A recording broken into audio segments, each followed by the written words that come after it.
ഇപ്പോൾ നമ്മുടെ കയ്യിൽ 1 മുതൽ 100 വരെയുള്ള സംഖ്യകൾ ഉണ്ടെന്ന് വിചാരിച്ചോ, എനിക്കത് ഒറ്റയടിക്ക് ആഡ് ചെയ്യണം. അപ്പോൾ സാധാരണ നമുക്ക് കുറേ സമയം എടുക്കും ആഡ് ചെയ്യാൻ, കാൽക്കുലേറ്റർ എടുക്കേണ്ടി വരും. അപ്പോൾ ഒറ്റയടിക്ക് നമുക്ക് എന്ത് ചെയ്യാം, 1 മുതൽ 100 വരെയുള്ള സംഖ്യകൾ സെക്കൻഡുകൾ കൊണ്ട് നമുക്ക് ആഡ് ചെയ്യാൻ പറ്റും. അതാണ് നമ്മളിവിടെ പറയാം. അതിന് വേണ്ടി ഞാൻ 2 ഇക്വേഷൻ ഉണ്ടാക്കുകയാണ്. അതിൽ ഒന്നാമത്തെ ഇക്വേഷൻ എന്ന് വെച്ചാൽ 1 + 2 + 3 + എക്സെട്ര + 100 = S എന്നൊരു ഇക്വേഷൻ ഉണ്ടാക്കി. അതേപോലെ അതിന് തിരിച്ചിട്ടാണ് 100 + 99 + 92 + എക്സെട്ര + 1 = S ഒരു ഇക്വേഷൻ ഉണ്ടാക്കി തിരിച്ചിട്ട്. നമ്മൾ ഈ 2 ഇക്വേഷൻ നമ്മൾ ആഡ് ചെയ്യും.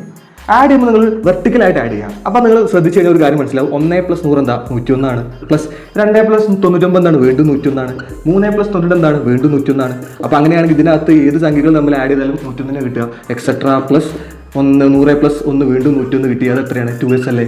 ക്ലിയർ അല്ലേ? ഇനി നിങ്ങൾ ശ്രദ്ധിച്ച് നോക്കൂ, 101 എത്ര തവണ ആഡ് ചെയ്തിട്ടുണ്ട് ഇക്വേഷനകത്ത്? 100 തവണ. കാരണം 100 സംഖ്യകളാണ്. അപ്പോൾ അങ്ങനെയാണെങ്കിൽ 101 100 ആയിട്ട് ഗുണിക്കുന്നത് തുല്യമല്ലേ? അപ്പോൾ നിങ്ങൾ എഴുതാൻ പറ്റുമോ?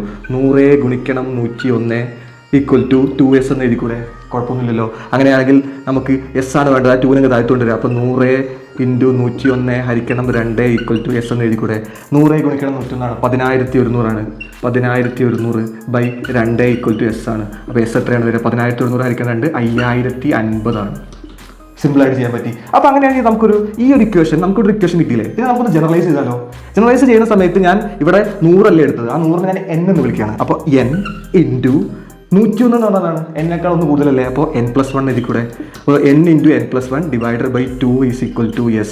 ഇതൊരു ജനറൽ ഇക്വേഷൻ ആക്കി നമുക്ക് മാറ്റാൻ പറ്റും. ഇതാണെന്ത്? ആദ്യത്തെ തുടർച്ചയായിട്ടുള്ള സംഖ്യകളെ 100 ആണോ 50 ആണോ എത്രയാണെങ്കിലും നമുക്ക് ഈ ഇക്വേഷൻ ഉപയോഗിക്കാം. അപ്പോൾ തുടർച്ചയായിട്ട് 50 ആണെങ്കിൽ ഇവിടെ N ന് പകരം എന്ത് കൊടുക്കുക? 50 കൊടുക്കുക. എനിക്ക് ഒറ്റയടിക്ക് എന്ത് ചെയ്യാൻ പറ്റും? ഈ ഇക്വേഷൻ നമുക്ക് എന്ത് ചെയ്യാൻ പറ്റും? ഉപയോഗിക്കാൻ പറ്റും.